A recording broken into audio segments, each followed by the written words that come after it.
Hello guys, welcome back to our channel Coding Geeks. Today we will learn how to create a C# program which can behave like a bank ATM and will display the list of currency notes and their count based on the requested withdrawal amount. When we go to an ATM, generally it asks us to enter an amount in the multiple of 100. We cannot enter an amount like 157 rupees. Also, sometimes we want that we get the lower currency notes along with the higher currency notes. For example, if you request to withdraw an amount of 2000 rupees, generally with the currency available inside the ATM, you will be getting a single note of 2000 rupees. But think how amazing it would be if you can get 4 currency notes of 500 rupees, or else you get 3 currency notes of 500 rupees and 5 currency notes of 100 rupees. So in our program, we will try to handle all of these requirements. Let's start. I have created a console application in .NET Core and I am using the C# programming language. First, we will define the array for the available types of currency notes. The approach is that we will first divide the requested amount with the higher currency note, and if the remainder of the division is not at 0, then we will keep the count of that currency note multiplied by the quotient in a separate variable, and from the requested amount we will subtract the result of this multiplication. Next, we will apply this step until we don't get the amount as 0. A few things need to be understood here. Dividend is the number that is to be divided by the divisor.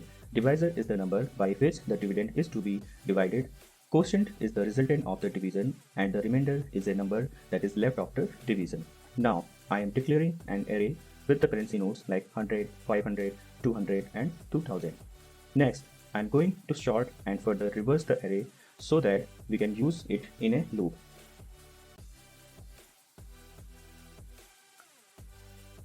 Next, I am sorting it further and reversing the array so that we can use it in loop, and we will be declaring a string variable also, which will preserve the input from the user and will try to convert the input value as a decimal, and we will use that value further. Also, we can define a few more variables to control the program execution. To store the input after asking the user if he wants to win at least one currency note from all available types or not, and then we can also store the count of those currency notes to be displayed on the screen. So now I have declared the nullable string type input variable, and also I have declared the decimal variable. Now I have defined a variable continue loop. To run the program and control the execution flow, we will use this variable, and once the value is true, it will be continuing to run through the loop, or else if the value is false, it will exit the loop.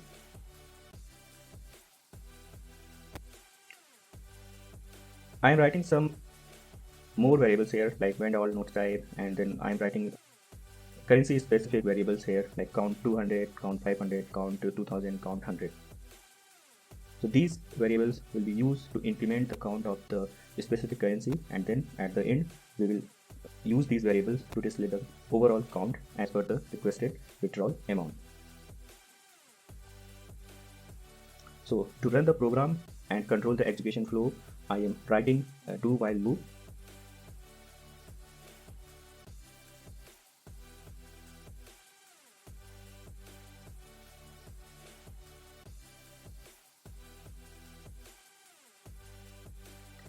In the do while loop, I am using the continue loop variable in the while segment. So what will happen?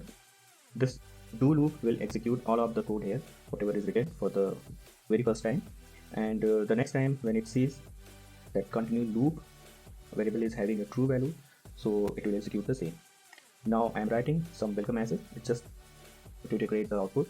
So I'm just writing some star, then welcome message, environment.new line, and then I'm writing enter the amount of withdrawal. Now because I have asked the user to enter the amount for withdrawal, so we need to capture the input. So I'm writing console.readLine here, and whatever user is providing, that will be stored in this input variable, which is a string variable.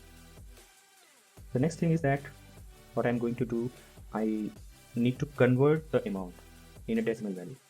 So I will define a function here which is check input amount.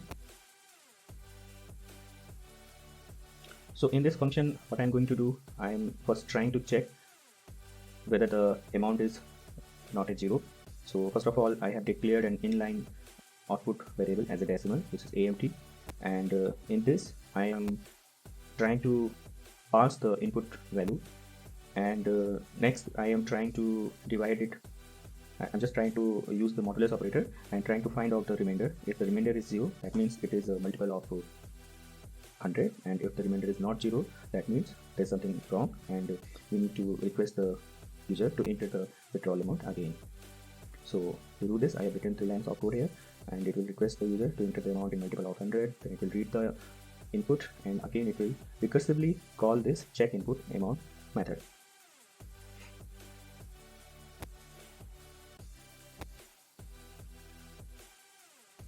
Now I want to check whether the user want to withdraw at least one currency note from all available notes type.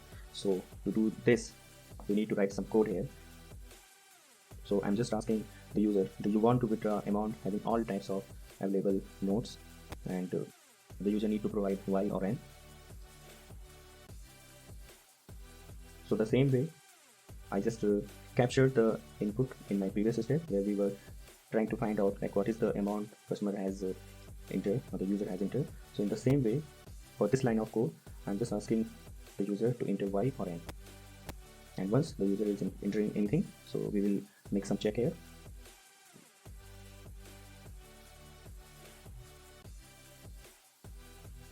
We need to call the toLower function, and with this toLower function, we are going to check whether the user has entered Y, and if it is a Y, then we will set the flag when all notes type as true.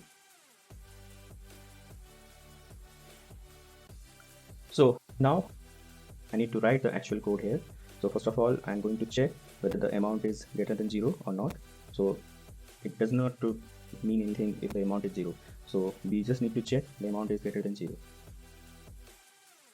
Now I'm going to check whether the when all notes type variable is set to true. That means the user has requested that, okay, I need to withdraw the amount with all currency types. So for example, if there are 2500, 2200 or 100 notes, so it wants that, okay, I need to get all of these currency notes as per the requested amount. So now what I'm going to check whether it's a when all notes type is true or not, and then suppose if the value is greater or equal to 2800. Now I'm incrementing the value of all these currency specific variables by 1. You can see this. Once I have increased the value, so I am just trying to summarize the multiplication of these currency specific variables, and later on I'm going to subtract the final multiplication, the sum of the multiplication from the amount. So suppose the amount entered was 2900. So by this calculation, it will result in 2800, and when I subtract 2800 from 2900, it results in the value as 100, and now this 100 will be the actual amount for which we will going to try further to find the count of currency notes.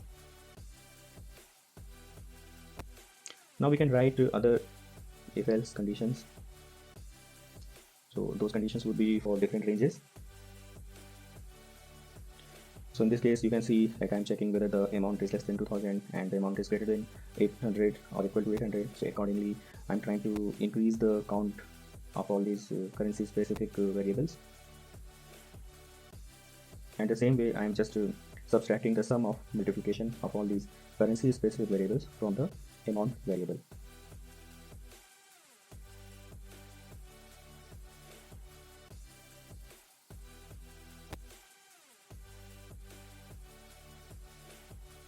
So now we are going to find the currency note for the balance amount. So if you see in this example, whatever code I have written, it's like adding few more conditions as per the range. So first it was trying to check whether the amount is greater or equal to 2800. Later on it's checking for 800 and 2000, so in between. And now we can write a function which will find the notes for the value of the amount. So as per our calculation, the amount is containing a value as 100. So in the find nodes.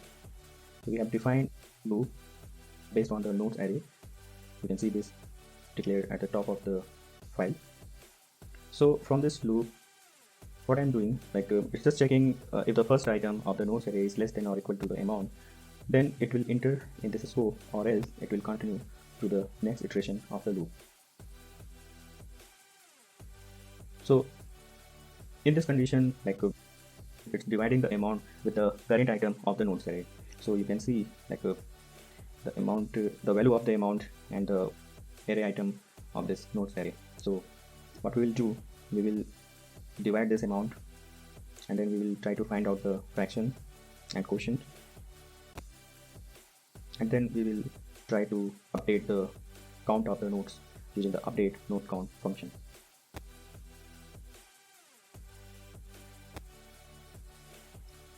And later on, whatever the result is of the multiplication, so we will subtract this result of the multiplication from the amount variable. The next thing is that if we have any fraction value which is greater than 0 and less than 1, so simply it's between 0 and 1, so that means we have some value in the amount variable, and that's why we will call this find nodes function recursively.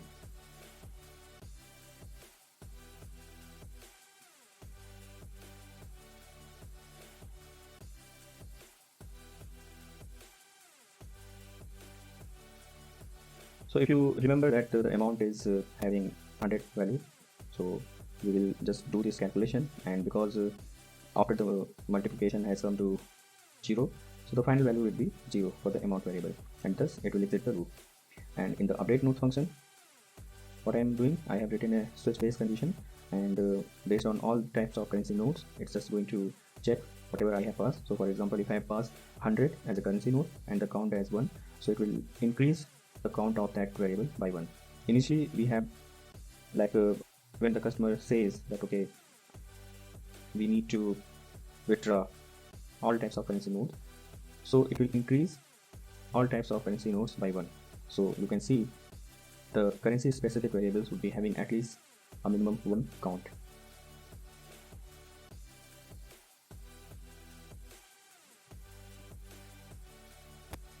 So we are just referring this do while loop, and you can see that we can add more conditions, and now we have gone through all types of condition, and we also tried to find the appropriate currency node and their count and store them in a local variable. So now the only thing is that we need to print the currency nodes.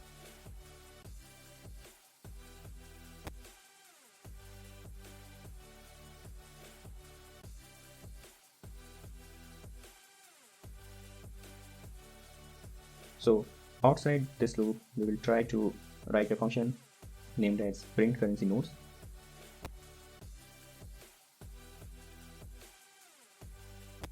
And we will use a string builder.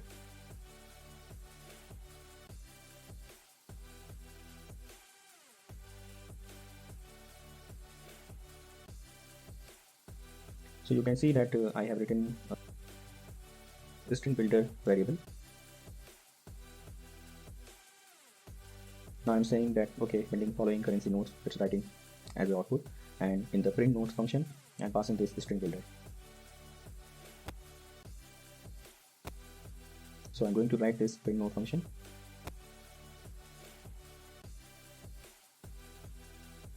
So it's having decimal variable to store the total value of currency nodes. It's checking if the currency specific variable is not having a 0 value, and then I'm using C# string interpolation here to print the value for the 2000 currency node. In the same way, I'm writing the code for 500, 200 and 100 currency nodes.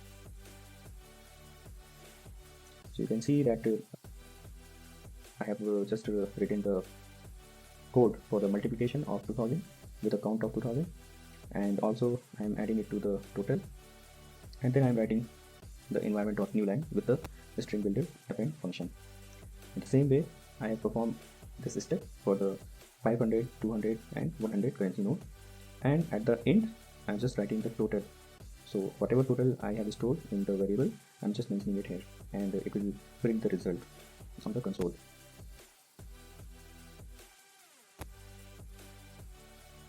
So now the last thing is that if we want to run the execution of this program as many times as the customer wants, so we will control the execution based on the continue loop variable. So if the customer says he wants to execute the program one more time, then we will reset all the variables with the corresponding default value, and also we will clear the console. So you can see I'm just asking, do you want to withdraw more? And if customer is providing input as a yes, so I'm just resetting all the local variables and clearing the console. And if it's not an yes, I'm just setting the continue loop as false, and this will result to break the do while loop, which will end up the execution of the program. So now let's test our application.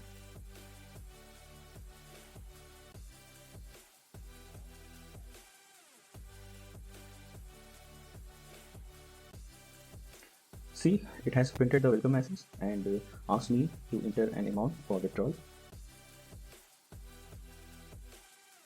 So now let me put some breakpoint here. So I'm just trying to enter an amount here.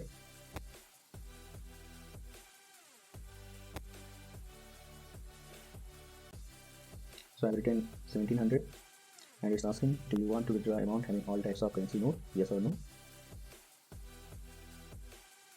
So I can just place a breakpoint here, and then I'm providing while. So because it's while, it's setting the when all note size as true, not checking amount is greater than 100. Also, it's checking the amount is greater than 2800 or not, or else it's between 800 and 2000. So it's coming to this condition.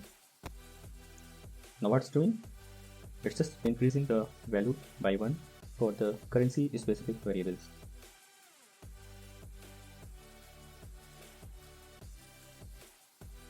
Now it's just trying to summarize the multiplication of all these currency specific variables, and because the sum is 800, it's going to subtract 800 from 1700, and final amount is 900. Now in the find note function, the notes array has been sorted in descending order. You can see notes array item is greater than the amount, so it has moved the loop further.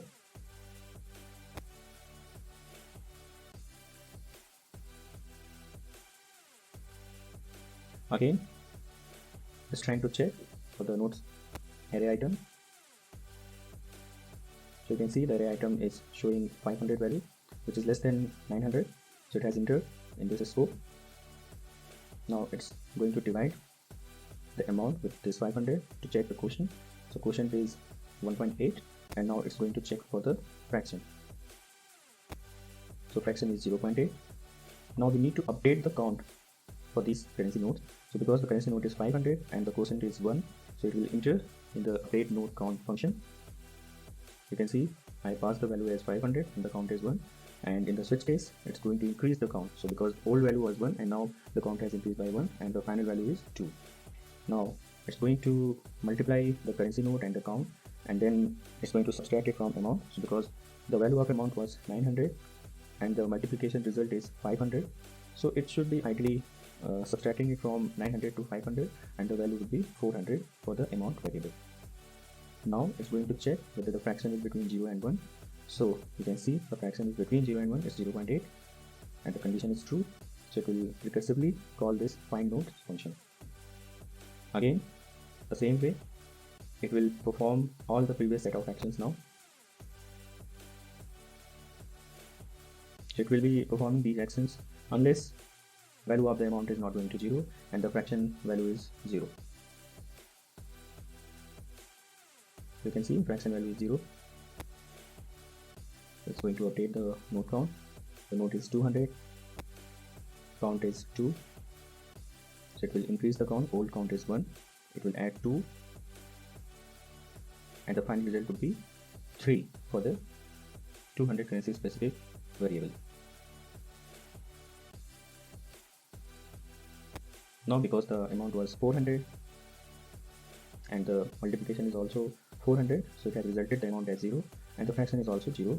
So it's going to break the loop. It has encountered a break keyword, and now it's going to exit from the loop, and also it will exit from the previous execution of the loop.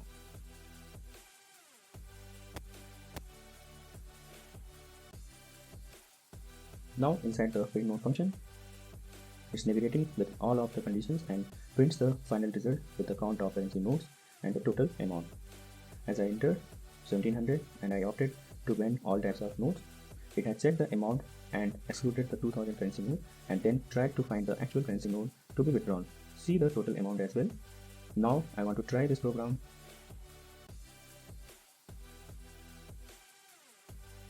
Yeah, so it's saying, do you want to withdraw more? See, so I entered 1700. I said, okay, I want to withdraw all types of currency node.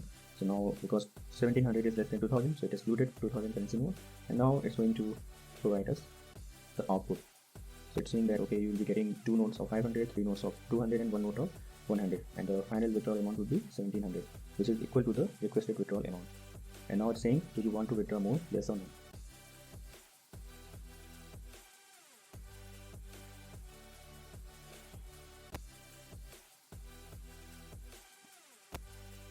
So if I say yes here, it will enter the loop, do while loop, and I'm going to try with the no option. I will say that, okay, I don't want to withdraw all types of nodes, whatever node the machine want to win, it's free to win. See, now we are debugging.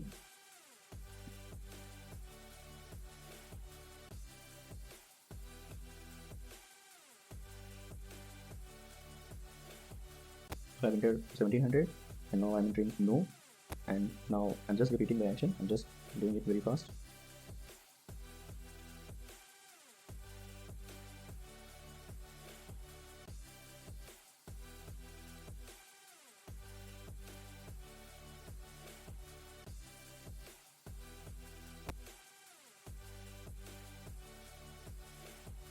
So now it has entered in the print nodes function.